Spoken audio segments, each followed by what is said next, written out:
3 a.m., the hour that St. Maximilian Kolbe called the hour of silent peril. And he knew what he was talking about. Have you ever woken at 3 in the morning and felt something strange in the air? Like the whole world was suspended between two realities. St. Kolbe experienced this, and what he discovered at this hour completely changed his understanding of spiritual warfare.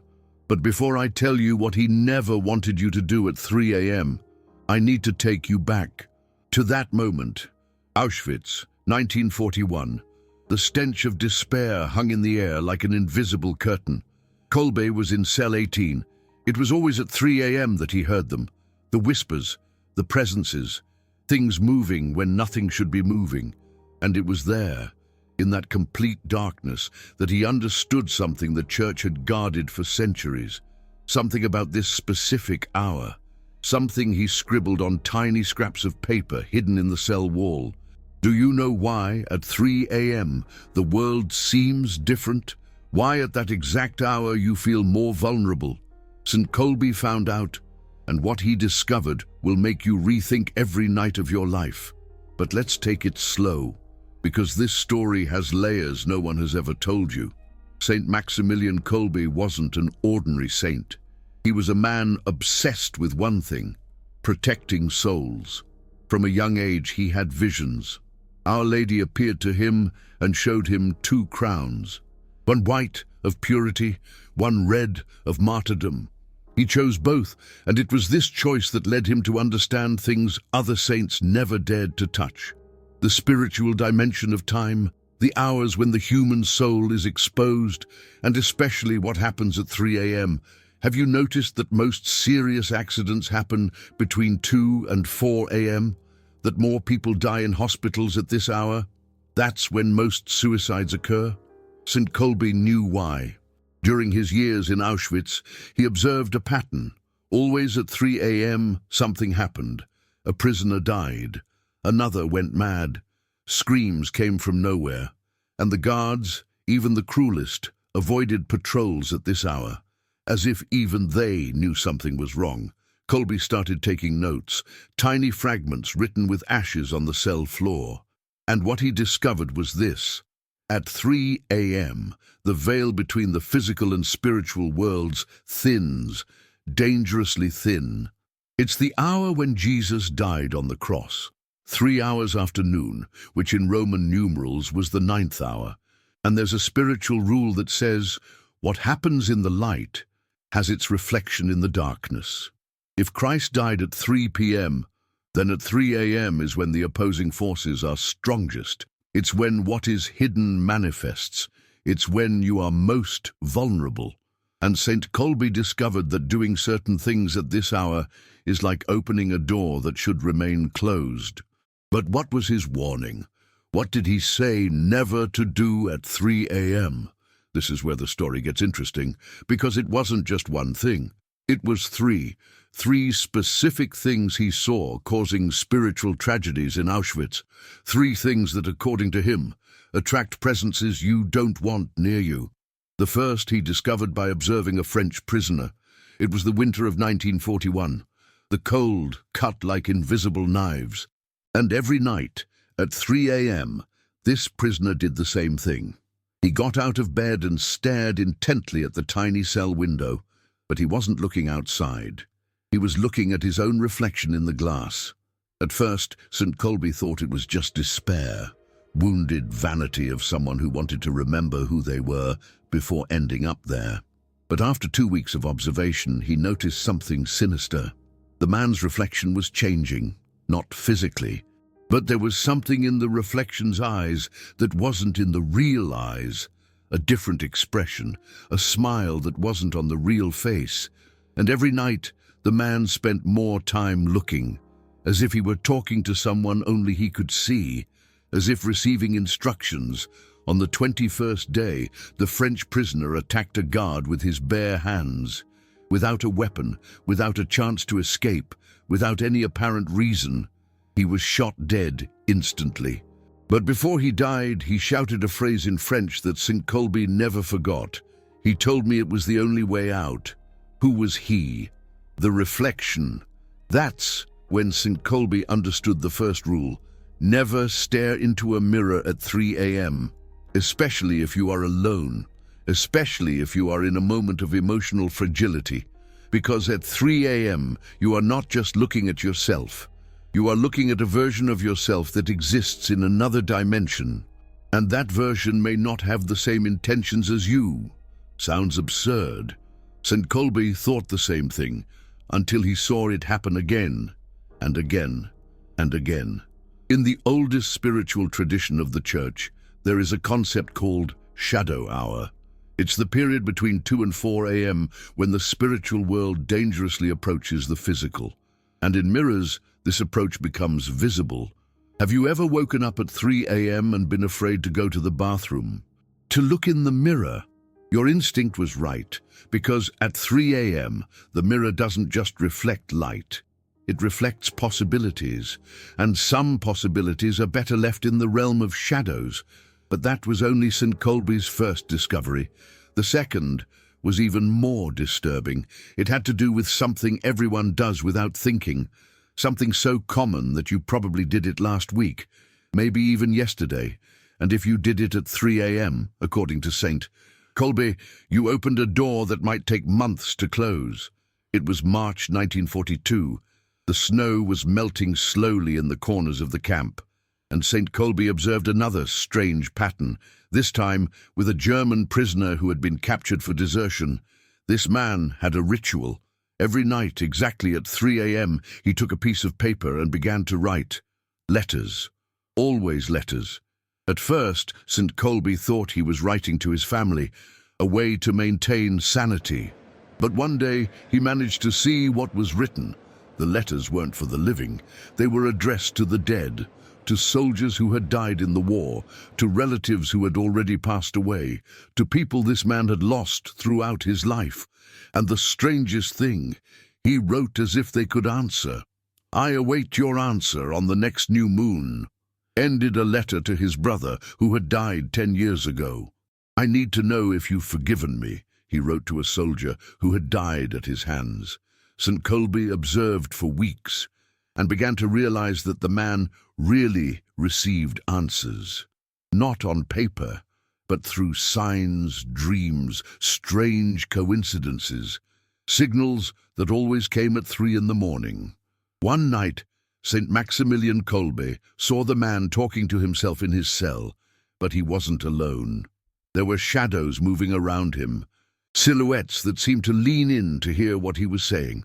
The following month, the German deserter died, officially of pneumonia.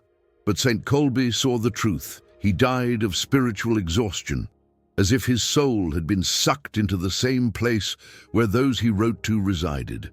It was then that St. Kolbe formulated his second rule: never try to communicate with the dead at 3 in the morning.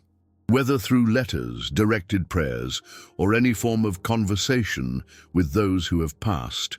Because at 3 in the morning, the one answering may not be who you think it is. In Catholic theology, there's a clear difference between praying for the dead and trying to converse with them. Praying for the dead is an act of charity. Trying to converse with them is an invitation. And at 3 in the morning, that invitation may be accepted by presences that impersonate those you love. These are demons who use the forms of the dead to approach the living. And their hour is precisely when you are most vulnerable. When your spiritual guard is down, when you feel the most longing, the most loneliness, the most despair. 3 in the morning. Have you ever tried to talk to someone who has died, even just in thought? If it was at 3 in the morning, St. Kolbe would say, you weren't talking to yourself, but there was still a third discovery, the most dangerous of all. The one he saw destroy more lives in Auschwitz than the first 2 combined. And this third thing? It's something millions of people do every day without knowing the danger. Something that seems harmless, even necessary. But when done at 3 in the morning, according to St. Kolbe, it's like lighting a fire in a spiritual powder keg. The third discovery came through a Polish priest who arrived at Auschwitz at the end of 1942, Father Kowalski. a man of unwavering faith who maintained his spiritual discipline even in hell on earth. He had a habit that everyone respected. Every day, without fail, he said his prayers, morning, afternoon, and night, no matter the cold, the hunger, or the guards. Father Kowalski prayed, but there was something peculiar about his prayers. Always at 3 in the morning, he would get up and begin to pray differently, more intensely, more desperately. St. Kolbe observed and noticed a disturbing pattern. The priest wasn't just praying, he was bargaining. "Lord, if you get me out of here, I dedicate my entire life to you. God, if you save my family, I promise to fast every day for the rest of my life. Jesus, if you give me strength to survive, I will build a church in your name." Promises, spiritual bargaining, negotiation with the divine. And the strangest thing, the promises worked, temporarily. The day after the promises, the priest would receive extra food, or a guard would treat him better, or he wouldn't be chosen for the hardest work. Small miracles that confirmed that his prayers were being heard. But St. Kolbe noticed something the priest didn't see. With each promise fulfilled, the man grew thinner, not physically, spiritually. It was as if something was exacting a price for each favor granted. After 3 months of this kind of prayer at 3 in the morning, Father Kowalski began to change. He became obsessed with survival. He started hiding food from the other prisoners. He lied to protect himself, and one winter night, St. Kolbe saw the terrible truth. The priest was kneeling in the snow, praying his desperate promises. But this time, St. Kolbe saw who he was really praying to. He wasn't looking up. He was looking down, as if his prayers were being directed to something that came from beneath the earth, not from above the heavens. The next morning, Father Kowalski was found dead in the snow, officially of hypothermia. But his last words, overheard by another prisoner, were, "I kept my part of the bargain." What bargain? That's when St. Kolbe formulated his third and most important rule: never make desperate promises to God at 3 in the morning. Because at 3 in the morning, when your faith is shaken and your despair is at its peak, the one who answers your promises may not be who you think it is. The devil is the great imitator, and his specialty is to impersonate God exactly when you most need an answer. When you are broken, desperate, willing to promise anything in exchange for relief. And at 3 in the morning, when the veil is thin, this imitation becomes perfect. Have you ever made a promise to God in a moment of despair? "If you help me with this, I promise that..." If it was at 3 in the morning, St. Kolbe would say, "Be careful what you promised. And especially, be careful who is collecting." But why specifically 3 in the morning? Why is this time so dangerous? St. Kolbe discovered the answer in his last months in Auschwitz. And the answer changed everything he thought about time, spirituality, and protection. There is a spiritual law that the Church has always known, but never openly taught. Time is not uniform. There are cracks in the temporal fabric where the spiritual world draws closer to the physical. The largest of these cracks occurs at 3 in the morning. It's when the earth is furthest from the sun, when the darkness is densest, when most people are asleep and their spiritual defenses are down. It's when the human body is at its lowest point of vital energy, when the soul is most vulnerable. And it is precisely at this moment that the forces of darkness work most efficiently. St. Kolbe realized that it was no coincidence that Jesus died at 3 in the afternoon, the moment of greatest light, the moment of greatest positive spiritual strength. And if at 3 in the afternoon the light triumphed, then at 3 in the morning is when darkness attempts its revenge. That's why he formulated not only 3 rules, but a 4th, a master rule that encompasses all the others. St. Kolbe's 4th rule: if you wake up at 3 in the morning, do nothing but pray. But don't pray asking, pray thanking. Because gratitude is the one force that darkness cannot imitate. You can ask, and the devil can answer pretending to be God. You can negotiate and he can accept your terms. You can look in the mirror and he can show you false reflections. You can try to talk to the dead and he can answer using their voices. But you cannot give false thanks. True gratitude can only come from a heart connected to the real divine. And that's what St. Kolbe did on his last night in Auschwitz. August 14th, 1941, the eve of the Assumption of Our Lady, the day he always knew would be special. He offered himself to die in place of a married man, Franciszek Gajowniczek, a man with a family waiting for him. St. Maximilian Kolbe was taken to the death bunker, Cell 18, the same place where he'd observed all those strange phenomena at 3 in the morning. On his last night, he awoke precisely at 3 a.m., and this time, he knew what to do. He didn't look for reflections. He didn't try to converse with the dead.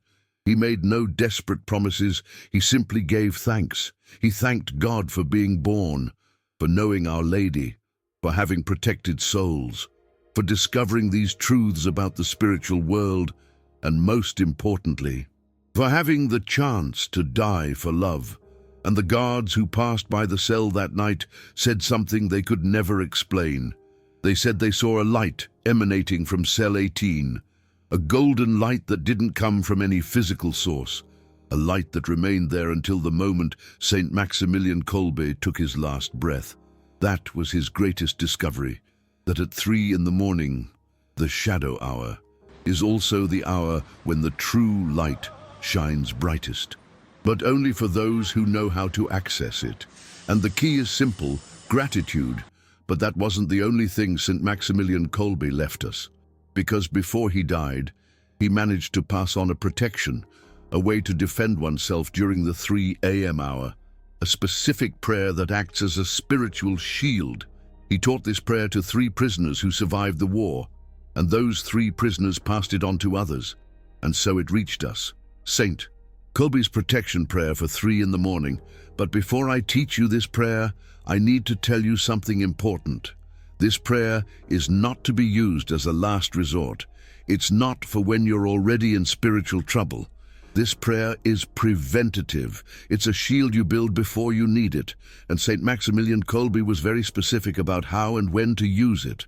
First, never use this prayer if you woke up at 3 a.m. because of nightmares or strange sensations. In that case, just give thanks and go back to sleep. Second, use this prayer only when you naturally wake up at 3 a.m. for no apparent reason, feeling at peace. Third, after praying, don't do anything else. Don't look in the mirror. Don't pick up your phone.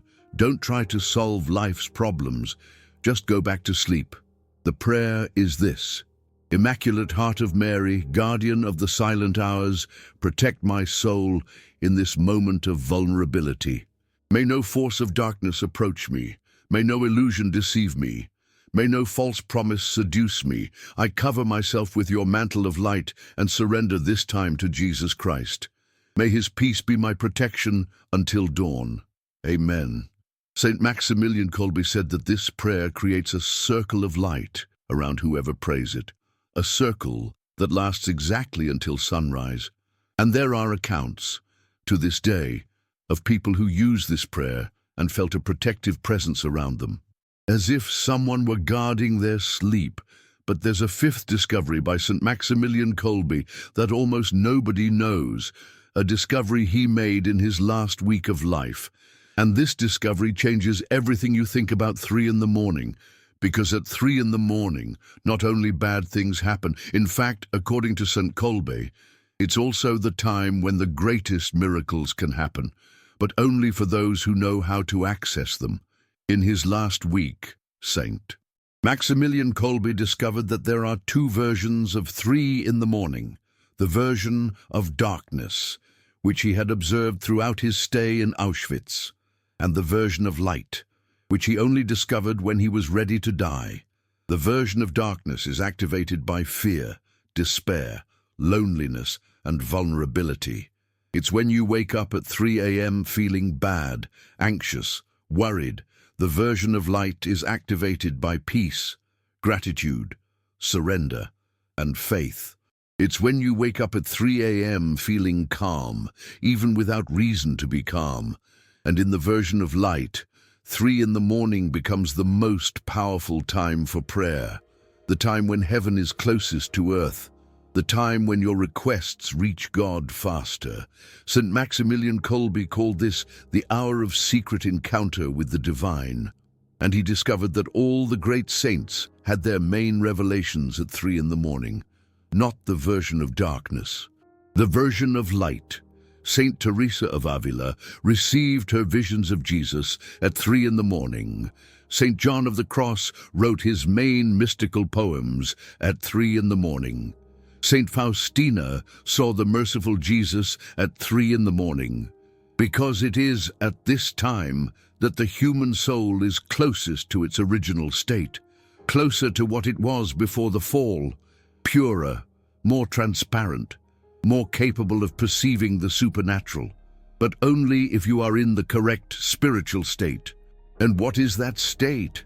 St. Maximilian Kolbe discovered that it's a very specific state, a state he called conscious surrender. It's when you wake up at 3 in the morning and, instead of trying to understand why you woke up, you simply accept. Instead of worrying, you trust. Instead of asking, you give thanks. In this state, 3 in the morning becomes a portal, not to darkness, but to the purest light that exists. And Saint Maximilian Kolbe said that whoever can access this version of light at 3 in the morning receives 3 special gifts. The first gift is clarity. You begin to understand things about your life that you never understood before. Problems that seemed impossible to solve suddenly become clear. Decisions you were postponing suddenly become obvious. The second gift is protection. You become immune to the negative forces that act during the early morning hours. Nightmares stop. Nighttime anxiety disappears. You sleep with the tranquility of a child. The third gift is connection. You feel, almost physically, that you are not alone in the universe, that there is a benevolent force taking care of you, that your life has purpose and direction. But how to access this version of light? St. Maximilian Kolbe left precise instructions, and these instructions were preserved by the 3 prisoners who survived. If you wake up at 3 in the morning feeling at peace, do this. First, don't turn on the light, remain in the darkness, but without fear of it. Second, place your hands over your heart and feel it beating. Give thanks for being alive. Third, breathe deeply 3 times. With each breath, surrender a concern of yours to God. Fourth, pray the protection prayer I taught you. Fifth, and most important, remain in silence for exactly 7 minutes. Don't think about anything specific, just be present. At the end of the 7 minutes, you will feel something. It may be a feeling of peace. It may be a clear idea about something that was worrying you. It could simply be an inexplicable certainty that everything will be all right. Whatever it is, accept it as a gift and drift back to sleep in gratitude. St. Kolbe said that anyone who does this consistently for 21 days completely transforms their relationship with 3 a.m. from an hour of fear to an hour of sacred encounter. And there's one last thing St. Maximilian Kolbe discovered, perhaps the most important of all. He discovered that 3 a.m. is also the hour when you can intercede for others with the greatest power. If someone you love is struggling, if you wake at 3 a.m. thinking of that person, it's not a coincidence. It's a calling to pray for them. Because at 3 a.m., when you pray for another person, your prayer carries a special force, a force that can change destinies. St. Kolbe saved dozens of lives in Auschwitz, praying for other prisoners at 3 a.m. And after the war, many of these men confirmed that they felt a protective presence precisely at the moments when St. Kolbe was praying for them. That's the true magic of 3 a.m. It's not just an hour of peril, it's also an hour of power. Power to protect, to heal, to transform. But only if you know how to use it. 3 a.m. can be your greatest blessing or your greatest curse. The choice is yours. St. Kolbe died knowing he had left this gift to the world, the knowledge of how to transform the hour of darkness into the hour of light. And today, more than 80 years later, that knowledge has reached you. The question is, what will you do with it? The next time you wake at 3 a.m., will you remember the French prisoner staring intently into the mirror? The German deserter writing letters to the dead? The Polish priest making desperate vows? Or will you remember St. Maximilian Kolbe, who transformed his final moment of life into an encounter with the divine? The choice is yours. And that choice can change not only your nights, but your entire life. Because at 3 a.m., when the world sleeps, your soul is more awake than ever. And what it finds in that awakening depends entirely on how you prepare it. St. Kolbe said one last thing before he died, a phrase the guards heard and could never forget. 3 a.m. is the hour when God whispers the loudest, but only to those who have learned to listen in silence. Now you know. What will you do with this knowledge? At 3 a.m., the choice will always be yours.